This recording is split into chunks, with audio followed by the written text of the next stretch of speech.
والأرض والسماء فالق الحب والنوى هو الذي يصوركم في الأرحام كيف يشاء سرمدي أبدي أزلي دهري ديمومي لا أول له ولا آخر له لا حاضر له ولا ناظر له لا ضد له ولا ند له لا مثل له ولا مثال له ونشهد أن لا إله إلا الله وحده لا شريك له ونشهد أن سيدنا وسندنا وشفيعنا وكريمنا ورؤوفنا ورحيمنا ومأوانا وملجانا محمدا صلى الله عليه وعلى آله وأصحابه وبارك وسلم تسليما كثيرا كثيرا أما بعد فأعوذ بالله من الشيطان الرجيم بسم الله الرحمن الرحيم والنجم إذا هوى ما ضل صاحبكم وما غوى وما ينطق عن الهوى إن هو إلا وحي يوحى علمه شديد القوى ذو مرة فاستوى وهو بالأفق الأعلى ثم دنا فتدلى فكان قاب قوسين أو أدنى فأوحى إلى عبده ما أوحى صدق الله مولانا العظيم وبسط رشد پڑھی اللهم صل على سيدنا مولانا محمد خاتم النبيين وعلى آله وأصحابه أجمعين الصلاة والسلام عليك يا سيدي يا رسول الله الصلاة والسلام عليك يا سيدي يا حبيب الله الصلاة والسلام عليك يا سيدي يا قاسم رزق الله وعلى آلك وأصحابك يا سيدي يا خاتم الأنبياء.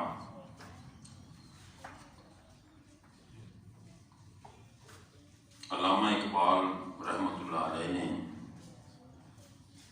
بڑے اچھے انداز میں چند اشعار کے وہ فرماتے ہیں کہ پھول کی پتی سے کٹ سکتا ہے ہیرے کا جگر. ہیرا بڑی مضبوط چیز ہے لیکن پھول کی پتی اسے کاٹ دیتی ہے. پھول کی پتی سے کٹ سکتا ہے ہیرے کا جگر مرد ناداں پر کلام نرم و نازک بے اثر.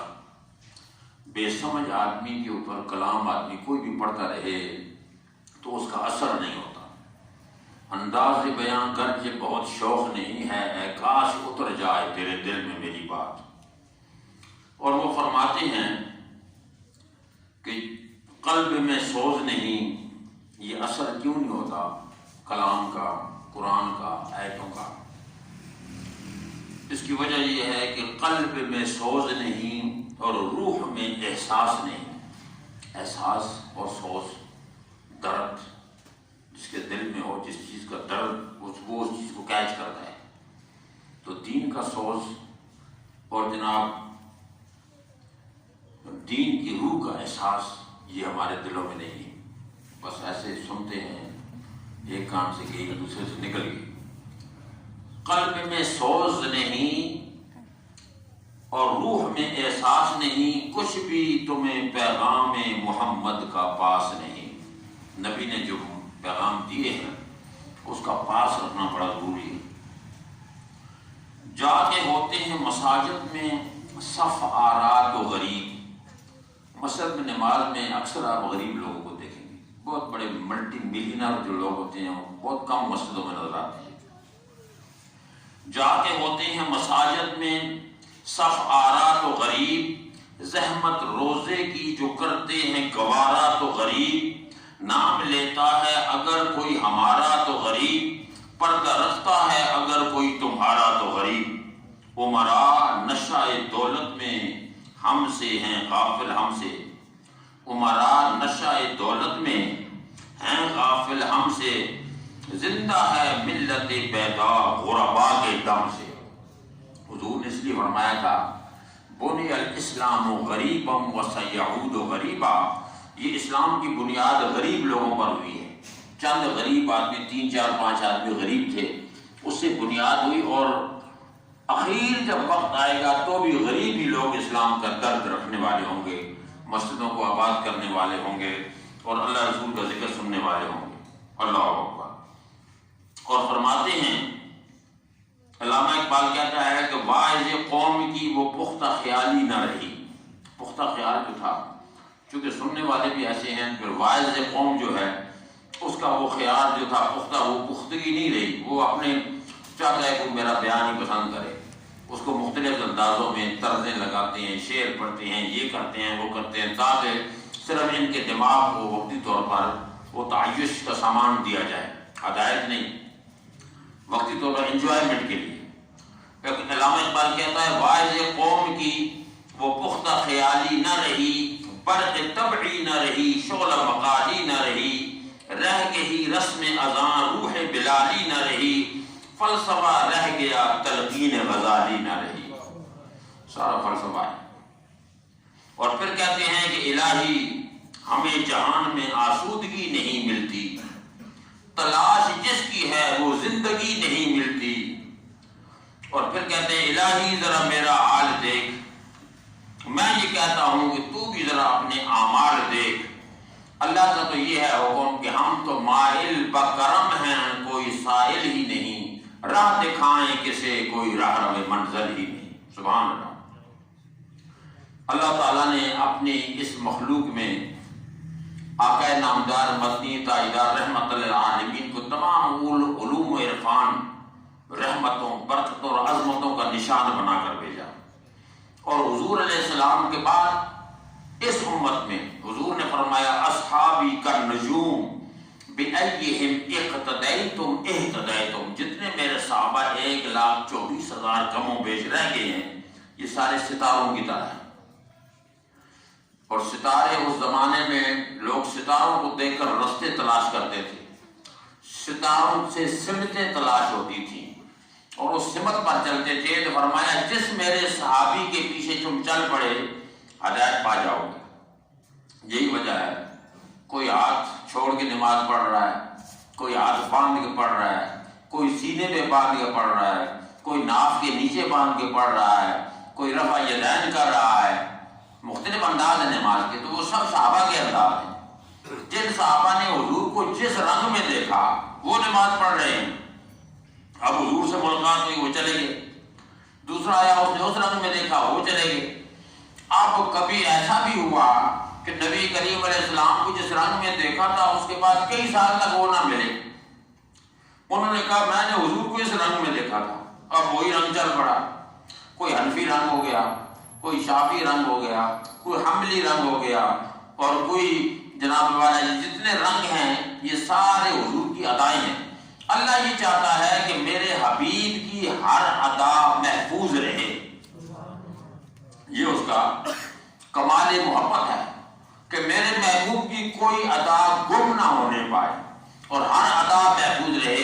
اس لیے حکم یہ ہے عقیدہ صحیح رکھو، ایمان صحیح رکھو، عمل جس طرح جو کر رہا ہے، جس انداز میں کر رہا ہے اس کو اس پہ چھوڑ دو، اس کے عمل میں انگشت بازی نہ کرو.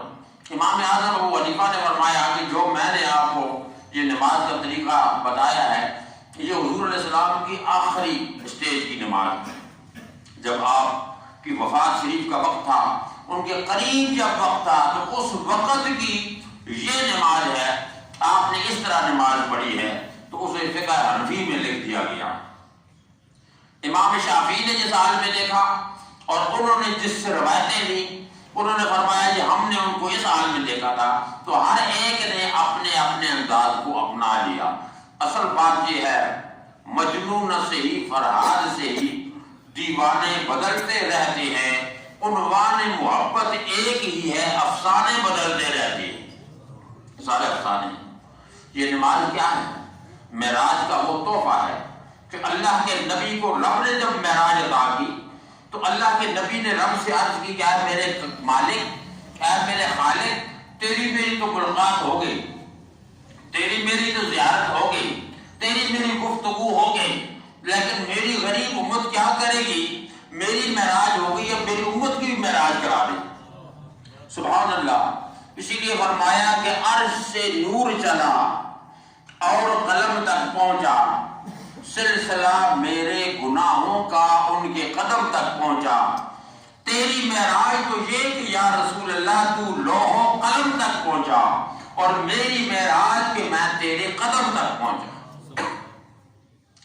نبی کریم علیہ السلام کی معراج کے بارے میں یہ تیسرا جمعہ ہے، اور میں نے یہ عرض کیا تھا قرآن پاک میں 3 جگہ پر اللہ رب العالمین نے نبی کی معراج کا ذکر کیا۔ اس کی 2 3 4 خاصے ہیں، وجہ ہیں۔ پہلی وجہ یہ ہے کہ سارے نبیوں میں نبی کی برتری کو ثابت کرنا، دوسرا ہے نبی کریم علیہ الصلوۃ والتسلیم کے دل کا مداوع کرنا، جن تکلیفوں میں انہوں نے تبلیغ کی اور امت مصطفیٰ نے ان کو اذیتیں دیں اور تکلیف پہنچائی، تو اللہ تعالیٰ کو ان کے دل کے مداوع کے لیے معراج کی عظمت پہ نوازا ہے۔ اور تیسرا یہ ہے کہ اپنی ساری رحمتیں نشانیاں دکھانا، اور چوتھا یہ ہے کہ جنت اور جہنم کے اندر جنت کی نعمتیں اور جہنم کے عذاب دکھا کر امت کو اس سے آگاہ کرنا، اس سے مراد تھا۔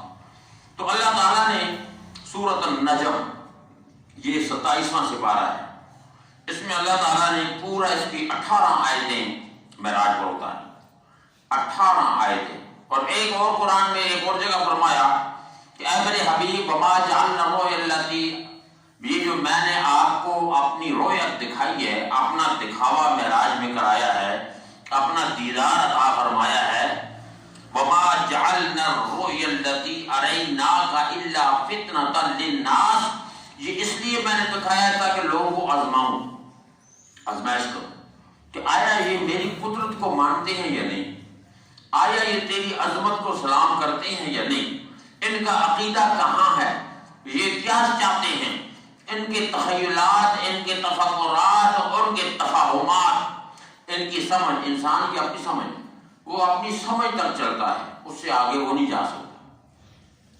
مولانا نور رحمۃ اللہ علیہ نے فرمایا کہ ایک بار برسات ہوئی، برسات میں سمندر کا مینڈک کنویں میں گر گیا، پانی آیا، سمندر کا مینڈک تھا وہ کنویں میں گر گیا۔ جب کنویں میں سمندر کا مینڈک گرا تو کنویں والا مینڈک اسے دیکھتا ہے کہ عجیب اس کی شکل ہے، اس کی نوعیت عجیب ہے، سمندر کے مینڈک کی شکل اور ہے، وہ کھلے پانیوں میں رہنے والا، اور یہ کنویں والا تھا۔ اس کی اسی ملاقات اور بات اور گفت شنید ہوئی۔ اس نے پوچھا بابا کہاں سے آتے ہو؟ اس نے کہا جی میں تو بہت بڑے سمندر سے آتا ہوں۔ یہ پوچھتا ہے سمندر کیسا ہوتا ہے، سمندر کیا ہوتا ہے، مجھے بتا تو صحیح۔ اس نے کہا جی وہ بہت بڑا اوشن ہے، پانی ہے، کیا بتاؤں آپ کو، اس کی کس طریقے سے تصویر کھینچوں تو کنویں کی حدود میں بند ہے۔ وہ پھر مینڈک چھلانگ مارتا ہے ایک کونے سے دوسرے کونے تک، کہتا ہے اتنا بڑا ہوتا ہے، اور اس نے کہا نہیں۔ پھر ادھر سے آگے تک چھلانگ مارتا ہے، اتنا بڑا ہوتا ہے، اس نے کہا نہیں۔ اس نے یہ جواب دیا کہ بابا تو نے صرف کنواں دیکھا ہے اور کنویں کی چوڑائی، گہرائی، لمبائی دیکھی ہے، اگر تو سمندر دیکھ لیتا تو پھر تمہیں اندازہ ہوتا کہ کتنا بڑا بحر بے کراں سمندر ہے۔ فرمایا اے انسان، ہم اور آپ ایک کنویں کی طرح ہیں، کنویں میں ہیں، علم محدود ہے، سمجھ محدود ہے، عقل محدود ہے، تصرفات محدود ہیں، اختیارات محدود ہیں۔ تو نبی کی معراج کے بارے میں ہم سوچ بھی نہیں سکتے کہ وہ کیا تھا، معراج کیا تھی، کہاں تک رسائی تھی۔ اللہ تعالیٰ نے اسے اپنے انداز میں بیان فرمایا، اب ماننے والوں نے مانا، قبول کرنے والوں نے قبول کیا۔ جس نے قبول کیا وہ صدیق بن گیا، جس نے قبول کیا وہ عمر فاروق بن گیا، عثمان ذوالنورین بن گیا، اور جس نے نہیں مانا وہ ابو لہب بھی رہا، ابو جہل رہا۔ اللہ فرماتا ہے وَالنَّجْمِ إِذَا هَوَىٰ، مجھے قسم ہے اس ستارے کی جب وہ اوپر آیا پھر واپس گیا۔ ہوا آنا اور جانا، یہ ستارے سے کیا مراد ہے؟ رب نے ستارے کیوں قسم اٹھائی؟ جب نبی کریم علیہ السلام نے جبریل سے پوچھا تھا جبریل تیری عمر کیا ہے، پہلی دفعہ آئے، عرض کی یا رسول اللہ کیا بتاؤں، میں تو اس وقت سے ہوں جب وقت بھی نہیں تھا۔ نہ منٹ نہ سیکنڈ نہ گھنٹہ نہ دن یا ہفتہ نہ مہینہ، میں اس وقت سے ہوں۔ فرمایا کچھ یاد ہوگا؟ عرض کیا یا رسول اللہ آسمان بھی نہیں تھے، عرش کی بلندیاں تھیں، ان بلندیوں پر ہمارے فرشتوں کے مزاج کے مطابق جو سال ہے وہ 1000 سال کا ایک دن ہے۔ اس اعتبار سے 70,000 سال کے بعد عرش کی بلندیوں پر ایک ستارہ چمکتا تھا، نورانی ستارہ۔ میں نے اس کو 72,000 مرتبہ دیکھا ہے۔ حضور علیہ السلام نے فرمایا، حدیث میں ہے، والذی نفس محمد بیدہ، اس اللہ کی قسم جس کے قبضہ و اختیار میں محمد کی جان ہے، انا ذالک الکوکب، میں وہی ستارہ ہوں۔ تو اس لیے رب نے یہاں اسی ستارے کا ذکر فرمایا والنجم اذا ہوا، مجھے قسم ہے اس ستارے کی، ستارہ محمد کی، کہ جو معراج کی رات مکے سے اٹھ کر مسجد اقصی سے ہوتا ہوا، آسمانوں سے ہوتا ہوا عرش کی بلندیوں کی طرف آیا، اور پھر میرے ساتھ ملاقات کر کے واپس بھی چلا گیا۔ ہوا کے دونوں میں نے آنا اور جانا۔ اور پھر فرمایا ما ضل صاحبکم وما غوا، اے مکے والو تمہارا جو صاحب ہے یہ بھٹکا نہیں ہے، یہ مت سمجھو کہ یہ کوئی مجنون ہے، غلط باتیں ہو رہی ہیں، یہ غوی نہیں ہے، بھٹکا نہیں ہے۔ وما ينطق عن الهوى ان هو الا وحی یوحی، اور نہ یہ اپنی خواہش سے بولتا ہے، جو بات یہ کرتے ہیں اپنی مرضی سے نہیں کرتے، ایسے منہ سے بات نہیں نکل جاتی، ان هو الا وحی یوحی، بلکہ یہ وہ بات کرتے ہیں جو میں وحی کرتا ہوں، ہر بات ان کی وحی خدا ہے۔ انسان سے ہزاروں قسم کی غلطیاں ہو جاتی ہیں، انسان ہے، بشر ہے، الانسان مرکب من الخطأ والنسیان، اس کا معنی یہ کیا انسان مرکب ہے خطا اور نسیان سے، تو غلطیاں ہو جاتی ہیں۔ ایک دفعہ صحابی نے عرض کی یا رسول اللہ صلی اللہ علیہ وسلم ہم وحیاں لکھتے ہیں 40 صحابہ، حضور علیہ السلام کی وحی لکھا کرتے تھے 40 صحابہ، آپ حکم فرماتے وحی لکھتے تھے۔ ایک صحابی کہتا ہے یا رسول اللہ انسان ہیں، ہزار قسم کی باتیں ہو جاتی ہیں، یہ وحی تو قیامت تک، صبح قیامت تک یہ قرآن بن کر رہے گی، لوگ پڑھیں گے، کوئی ایسی کہیں بات ہم نہ لکھ جائیں بتقاضاء بشریت، کوئی ایسی بات جو بعد میں آنے والے شکایت نہ کریں، آنے والے ظاہر ہے کہ انسان ہوں گے، ہزاروں ماننے والے نہ ماننے والے، منافق کافر اور بے ایمان لوگ بھی ہوں گے، تو وہ کچھ باتیں کریں گے، تو حضور کہیں ایسے نہ ہو کہ کوئی ایسی بات ہم نہ لکھ دیں کہ جو بعد میں شکایت کی وجہ بن جائے۔ نبی کریم رحمت اللہ علیہ نے فرمایا خدا کی قسم جو اس منہ سے نکلتا ہے وہ سچ اور حق ہے، حق کے سوا اس منہ سے کوئی بات نہیں نکلے گی۔ یہی وجہ ہے کہ آپ نے زندگی بھر کبھی منہ سے کسی کو گالی نہیں دی، زندگی بھر کبھی منہ سے کسی کو بدتر اور حقارت کا لفظ نہیں منہ سے نکالا، پتھر بھی مارے گئے اور حضور علیہ السلام کی توہین بھی کی گئی، اذیتیں بھی دی گئی، لیکن پھر بھی اس پیارے آقا کے منہ سے پھول ہی نکلے، رحمتیں ہی نکلی۔ اس لیے رب نے فرمایا وما ينطق عن الهوى ان هو الا وحی یوحی، میرا حبیب جو کچھ بولتا ہے اپنی خواہش سے نہیں بولتا، بلکہ جو میں وحی کرتا ہوں وہ بولتا ہے، القاء اس کے دل پہ ہوتا ہے، وحی آتی ہے۔ اور پھر علمہ شدید القوی، اس عظیم قوت والے نے اس کو یہ پڑھایا ہے، یہ علم اس نے دیا ہے کہ جو سب سے زیادہ قوت والا رب ہے۔ اب اس کا معنی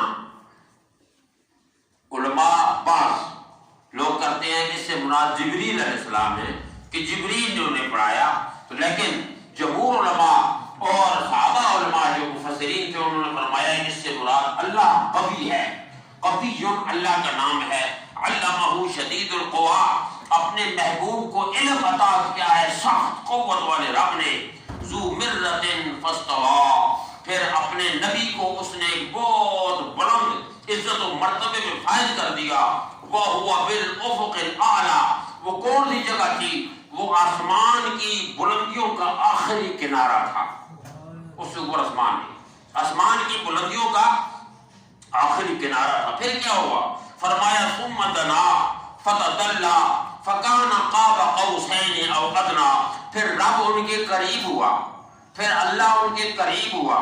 ثم دنا فتدلا فکان قاب قوسین او ادنا. درشی پڑھیں اللہ وسلم.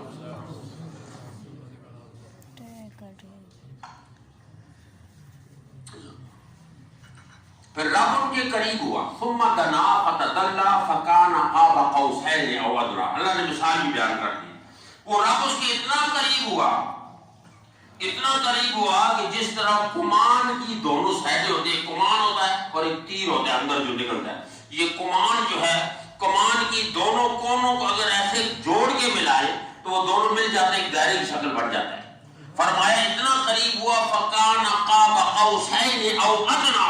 جس طرح کمان کی دونوں سائڈوں کو ملایا جائے یا اس سے بھی زیادہ قریب رب اپنے محبوب کے ہو گیا. سبحان اللہ. آپ بتائیے کتنی عظمت ہے اور کتنی بڑی شان جلالت. اور نبی کو رب نے، اسی لیے ہم کہتے ہیں نا لوگوں، محمد کی محبت دین حق کی شرط اول ہے. اگر اسی میں ہو خامی تو سب کچھ نامکمل ہے. یہ دین ہی نبی کے لیے بنا. ہم نے فرشتہ آتا ہوا نہیں دیکھا، نہ وحی آتے ہوئے دیکھی، نہ کسی نے پاس بیٹھا ہوا فرشتہ دیکھا. حضور نے کہا یہ قرآن ہے، اسے قرآن مان لیا. حضور نے کہا یہ حدیث ہے، اسے حدیث مان لیا. بے شمار لوگوں نے انکار بھی کیے، اللہ کی توحید کا بھی انکار کر دیا، رب کی وحدانیت کا بھی انکار کر دیا، لیکن اس کی قدرت کے کرشمے دیکھ دیکھ کر اسے مانتے گئے. اس کی قدرت کے کرشمے دیکھ دیکھ کر اسے مانتے گئے. ابھی یہ جو کورونا وائرس آ گئی ہے، اب جو اللہ کو نہیں مانتے وہ بھی مانیں گے کہ ہے نا وہ کوئی طاقت والی ذات ہے کہ جس نے ایک ایسی بیماری پھیلا دی ہے کہ ہاتھ ٹچ کرو بیماری اس کو لگ جاتی ہے، پھونکو سے بیماری لگ جاتی ہے. اب دنیا کا کوئی سائنٹسٹ اور دنیا کی کوئی علم جو ہے اس کا مقابلہ نہیں کر سکتا. یہ تو اس کی قدرت ہے جس طرح چاہے. اور سنا یہ ہے کہ اس چین میں مسلمان عورتوں کے نقاب پر پابندی لگا کے دی گئی تھی کہ نقاب نہ کریں. یہ یہود و نصارہ کا پروپیگنڈا ہے پوری دنیا میں کہ اسلام کے خلاف جو امور ہیں. اللہ نے عورت کو پردے کا حکم دیا، انہوں نے کہا جی بے پردگی ہم کریں گے. اللہ نے جن چیزوں کو حرام کیا انہوں نے کہا ہم اس کو حلال کریں گے. شراب سر عام پیتے ہیں، باقی عیاریاں مکاریاں عیاشیاں کرتے ہیں، یہ سارے کام کرتے ہیں. جب انہوں نے پابندی لگائی کہ یہ نقاب اتار دیا جائے اور مسجدوں میں عورتیں پھر نماز پڑھنے جاتی تھی، نقاب اتارو اور قانون بنایا اور کئی علاقوں میں قانون بنے، عدالتوں نے یہ پاس کیا، تو اللہ نے ایسی بیماری نازل کر دی تاکہ انہیں ہوش آ جائے کہ انہوں نے بھی نقاب پہننا شروع کر دیا. ہر ایک نے نقاب پہنا ہوا ہے، دستانے ہاتھوں میں پہنے ہوئے ہیں، ناک میں وہ پہنا ہوا ہے. آپ پوچھتے ہیں یہ کیا ہو رہا ہے، کہتے ہیں جی یہ بیماری ہے بچے کے لیے. تو یہ اللہ کی قدرت کی کرشمے ہیں. وہ بتانا چاہتا ہے کہ میں ہوں، مجھے مانو. فَبِأَيِّ آلَاءِ رَبِّكُمَا تُكَذِّبَانِ. تم کس کس چیز کو جھٹلاؤ گے؟ مجھے تلاش کرو، میری طرف آؤ اور دیکھو کہ میں ہوں. جب میں ہوں اور جب تم مجھے مان لو گے تو پھر دنیا کی میں کوئی تکلیف تمہیں نہیں پہنچے گی، کوئی اذیت نہیں پہنچے گی. مولانا روم رحمۃ اللہ علیہ مثنوی شریف میں انہوں نے یہ لکھا ہے کہ ایک شخص لمبے سفر میں کہیں جا رہا تھا اور ہیرے کا کاروبار کرتا تھا، ڈائمنڈ کا. چور اس کے پیچھے پڑ گئے، چوروں کی پارٹی پڑ گئی. اور ان چوروں کا سسٹم یہ ہوتا ہے کہ یہ ڈاکو کے گروپ ہوتے ہیں، یہ ایک گروپ دوسرے پر اس کو بیچ بھی دیتا ہے. یہ ایسا نظام پہلے چلتا رہا اس پاکستان میں بھی. انڈیا جب پاکستان ایک تھا چلتا رہا، تو وہ جب چلا تو انہیں پتا ہے اس کے پاس اتنے ارب روپے کے ڈائمنڈ ہے، کاروبار یہی کرتا ہے، ہیرے ہیں.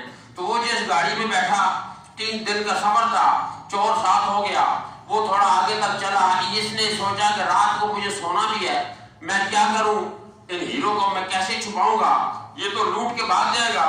اس نے کہا قرآن میں اللہ فرماتا ہے نحن اقرب الیہ من حبل الورید. لوگوں میں تمہاری شاہ رگ سے زیادہ قریب ہوں، شاہ رگ سے زیادہ قریب ہوں. تو وہ نظر کیوں نہیں آتا، اس کو ہم پہنچ کیوں نہیں سکتے، پاتے کیوں نہیں؟ چلو اسی آیت پہ عمل کرتے ہیں. اس نے وہ ہیرو کی جو تھیلی تھی وہ اٹھا کے چور کے کوٹ کی پاکٹ میں ڈال دی، کوٹ کی پاکٹ میں ڈال دی، جیب میں ڈال دی، اور آرام سے رات کو سو گیا. اسے پتا تھا کہ چور بھی وہاں تک ہی جائے گا، ٹکٹ اس کا وہاں تک ہے. صبح اٹھا آرام سے وہ پاکٹ سے نکال لی، جیب میں ڈال لی. اب وہ رات پوری چور تلاش کرتا رہا ہیرے کدھر رکھے اس نے، دائیں بائیں بیگوں میں، صندوقوں میں، تکیوں میں، دائیں میں ڈھونڈتا رہا، لیکن اپنے آپ کو اس نے تلاش نہیں کیا. وہ ڈال سو پھر نکال لی. اس نے کہا یار سامان وغیرہ پورا ہے تیرا؟ کہتا جی بالکل پورا ہے. نے سنا ہے آپ کچھ کاروبار کرتے ہیں، ڈائمنڈ کا کاروبار میں جا رہے ہیں بیچنے کے لیے؟ تو پورے اس نے کہا ہاں جی یہ ہے میرے پاس. اس نے تھیلی نکال دکھا بھی دی، یہ ہے. پھر دوسری رات آئی، پھر اس نے ایسے ہی کیا. پھر وہ تلاش کرتا رہا، اسے نہ ملی. صبح جب ہوئی، اب منزل قریب ہے، اس نے ہاتھ جوڑے، خدا اور رسول کا واسطہ مجھے بتا دے کہ تو رکھتا کہاں تھا. میرا سفر کوئی نہیں تھا، مجھے جانا کہیں بھی نہیں تھا، میں صرف اس لیے آیا ہوں تاکہ تجھے لوٹ کے واپس بھاگوں، راتوں رات میں ملٹی ملینر بنوں. ارب پتی بننے کو کہیں کو شوق ہوتا ہے، میں راتوں رات بن جاؤں. رکھتا کہاں تھا؟ اس نے کہا نادان، یہ ہیرے رات پوری تیری جیب میں رہتے تھے. اگر تو تلاش اپنے آواز کر لیتا تو مجھے نہ ڈھونڈتا، تو میرے اندر ڈھونڈتا رہا، وہ تیرے پاس تھے. مولانا روح فرماتے ہیں لوگوں تم اللہ کو باہر ڈھونڈ رہے ہو، دائیں ڈھونڈتے ہو، بائیں ڈھونڈتے ہو، ادھر ڈھونڈتے ہو، ادھر ڈھونڈتے ہو. کاش کہ اپنے اندر کو صاف کر لو. من عرف نفسہ فقد عرف ربہ. اگر اپنے آپ کو پہچان لو، اپنے من کی دنیا میں جھانک کر پا جا سراغ زندگی. اگر اپنے آپ میں ڈوب لو تو پھر اللہ تمہیں مل جائے، اللہ تمہارے قریب ہے. لیکن بندے کی ایک فطرت ہے کہ دائیں بائیں اسے تلاش کرتا رہتا ہے. تو اللہ رب العالمین نے فرمایا کہ میرے حبیب کی شان یہ ہے کہ وہ میرے قریب آیا، اتنا قریب آیا کہ پھر جناب جس طرح تیر دونوں مل جاتے ہیں اس سے بھی زیادہ قرب ہوا. پھر کیا ہوا؟ فَأَوْحَا إِلَىٰ عَبْدِهِ مَا أَوْحَا. میں نے اپنے بندے خاص پر وہی فرمائی، راز اور نیاز کی باتیں کی جو میں نے کی. یہ میں جانوں اور وہ جانے، یہ وہ راز کی باتیں تھیں. اور پھر فرمایا مَا كَذَبَ الْفُؤَادُ مَا رَآ. جو میرے حبیب نے دیکھا اس نے دل سے دیکھا. میرے حبیب نے جو چیز دیکھی اسے جھٹلایا نہیں، یعنی دل نے نہیں جھٹلایا، دل نے بھی اسے قبول کیا. حضور نے خود فرمایا کہ رأیت ربی فی احسن صورت، میں نے اللہ کو بڑے حسین صورت میں دیکھا ہے. سبحان اللہ. اور اس کے بعد فرمایا افتمارونہ علی ما یری. کیا تم جھگڑتے ہو اس بات پہ ہو جو کہ اس نے کیا دیکھا؟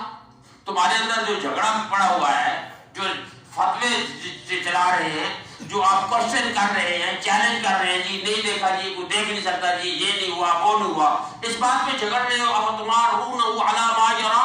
فرمایا وَلَقَدْ رَآهُ نَزْلَةً أُخْرَىٰ. پھر میں نے اسے دوبارہ پھر دیکھا، میرے محبوب نے پھر دیکھا، پھر 9 چکر لگائے موسیٰ علیہ السلام سے اوپر تک. عند سدرۃ المنتہى عندها جنۃ المأوى اذ یغشی السدرۃ ما یغشی ما زاغ البصر وما طغى لقد رأى من آیات ربہ الکبریٰ. فرمایا کہ میں نے اپنے حبیب کو وہ تمام آیات دکھائیں اور ان کی آنکھ تک نہیں جھپکی. تو یہ جو سفر معراج تھا اس میں ایک تو عظمت مصطفیٰ تھی، اور دوسرا نبی کریم علیہ السلام نے آ کر قوم اور امت کو بتانا تھا کہ دنیا والوں، اللہ نے یہ جو کائنات پیدا کی ہے یہ تمہارے لیے پیدا کی ہے. جانور پیدا ہوئے تیری وفا کے واسطے، چاند سورج اور ستارے ہیں ضیاء کے واسطے، یہ کھیتیاں سرسبز ہیں تیری غذا کے واسطے. اے انسان یہ سارا جہاں تیرے لیے اور تو خدا کے واسطے. تو نام لے اللہ کا اور کام لے ان سے، جب تو پھرا اللہ سے یہ پھر گئے تجھ سے. حضرت سال تستری ایک اللہ کے ولی تھے، وہ فرماتے ہیں کہ میں صبح کے ٹائم اٹھ کر جب گھوڑا اپنا تیار کرتا تھا، اس وقت گھوڑا ایک بہترین سواری ہوتی تھی، اور گھوڑا تیار کر کے جب میں گھوڑے کے قریب ایک دن آیا تو گھوڑا اپنا سر جھٹکنے لگا اور مجھے اوپر بیٹھنے نہیں دے رہا. جب میں اس کو ہاتھ لگاتا ہوں وہ سر جھٹک دیتا ہے اور ٹانگیں مارتا ہے. میں سمجھ گیا کہ کوئی مجھ سے گناہ ہو گیا ہے، کوئی غلطی ہو گئی ہے جس وجہ سے آج میری سواری اللہ نے میرے لیے پیدا کی ہے، لیکن یہ مجھے قبول نہیں کر رہی. میں اندر گیا، اندر جا کے 2 رکعت نماز توبہ استغفار پڑھے، اللہ کی بارگاہ میں رویا، یا اللہ مجھ سے جو بھی غلطی ہوئی ہے تو جاننے والا ہے، سمجھے نہ سمجھے مجھے معاف فرما. فرماتے 2 رکعت نماز توبہ پڑھ کے جب میں باہر نکلا تو میں نے دیکھا کہ وہی گھوڑا جو ابھی سر جھٹک رہا تھا، لاتے مار رہا تھا، جب اس پہ ہاتھ رکھا تو میں سارا اپنا جھکا لیا اور بڑے نرم انداز سے میں آرام سے اس پر بیٹھ گیا، میں سمجھ گیا کہ یہ مسلمانوں کے گھروں میں جو افراتفری ہے، بیٹا باپ کی نہیں مان رہا تو باپ نے کوئی گناہ کر لیا ہے جس وجہ سے بیٹا اس کے لیے عتاب بن گیا ہے، بیوی اپنے شوہر کی نہیں مان رہی، یقیناً کوئی گناہ ہو گیا ہے جس وجہ سے بیوی عتاب و عذاب بن گئی ہے، کیونکہ اللہ فرماتا ہے وَهُوَ الْقَادِرُ أَن يَبْعَثَ عَلَيْكُمْ عَذَابًا مِّن فَوْقِكُمْ أَوْ مِن تَحْتِ أَرْجُلِكُمْ أَوْ يَلْبِسَكُمْ شِيَعًا۔ لوگوں جب تم گناہ کرتے ہو تو میں اس بات پر قادر ہوں کہ تمہارے اوپر سے عذاب نازل کر دوں، تمہارے نیچے سے عذاب نازل کر دوں، یا تمہیں ایک دوسرے کے ساتھ لڑا دوں، جھگڑا دوں اور ایک دوسرے کے اندر پارٹی بازی کر دوں۔ یہ تین عذاب کی صورتیں ہیں۔ اوپر کا عذاب بارشیں بند ہو جاتی ہیں یا بارشیں زیادہ برستی ہیں تاکہ بندہ پریشان ہو جاتا ہے۔ اوپر کا عذاب آپ کا بوس آپ سے ناراض، والد صاحب ناراض، پیر صاحب ناراض، استاد صاحب ناراض، اوپر جتنے بھی ہیں سب ماں ناراض، یہ سارے ناراضگی میں آ جاتے ہیں۔ اور نیچے کا یہ ہے کہ جناب نیچے والے آپ کے بیٹے آپ سے غداری کرتے ہیں، نوکر اور ملازمین آپ کے کاروبار میں گول مال کرتے ہیں اور پریشان آپ کو کرتے ہیں، اور ساتھ والوں کا عذاب یہ ہے کہ ایک دوسرے حسد اور بغض میں مبتلا ہو جاتے ہیں۔ تو اس لیے فرمایا کہ یہ ساری بیماریوں کی وجہ صرف یہ ہے کہ انسان اپنے من میں نہیں دیکھتا، اللہ سے لو نہیں لگاتا۔ نبی کریم کے معراج کا مقصد یہ تھا کہ آپ نے آ کر فرمایا لوگوں جب میں جہنم کی طرف گیا تو سب سے زیادہ عورتیں میں نے جہنم میں دیکھی، عذاب میں مبتلا دی، عورتیں زیادہ ابتلا تھے۔ اس کی وجہ یہی ہے نا، آپ دیکھ رہے ہیں کہ میرا جیسا میری مرضی، یہ جس طریقے سے افواہیں اور جس طریقے سے یہ انداز اور یہ طریقہ جو چل رہا ہے تو یہ سب عذاب کو دعوت دینے کی شکلیں ہیں۔ اس لیے اللہ نے جس شخص کو جس عزت میں پیدا کیا، جس مقام پہ پیدا کیا، اس کی وہی جزا اللہ نے رکھی، وہی سزا اللہ نے رکھی۔ حضور نے فرمایا میں ایک مقام پہ گیا کہ جہاں میں نے دیکھا کہ عورتیں اپنے بالوں کے ذریعے بندھی ہوئی تھی اور پورا جسم لٹک رہا تھا اور چیخ اور چلا رہی تھی۔ جبریل سے پوچھا جبریل یہ کون ہے؟ فرمایا یہ وہ عورتیں ہیں جو ننگے سر پھرتی ہیں، جو احترام نہیں کرتی، عزت اپنی نہیں کرتی، اور یہ عالم برزخ کا عذاب ہے، یہ قیامت کی صبح تک ان پر رہے گا، لیکن آگے قیامت کا عذاب علیحدہ ہے۔ کئی جگہ میں نے دیکھا جو سمندر، خون کے سمندر میں بندہ غوطے کھا رہا ہے، باہر نکلنے کی کوشش کرتا ہے، فرشتے اس کو مارتے ہیں، پھر وہ ڈبک جاتا ہے، اور سمندر خون کا سمندر ہے اور عجیب کیفیت ہے۔ پوچھا گیا یہ کون ہے؟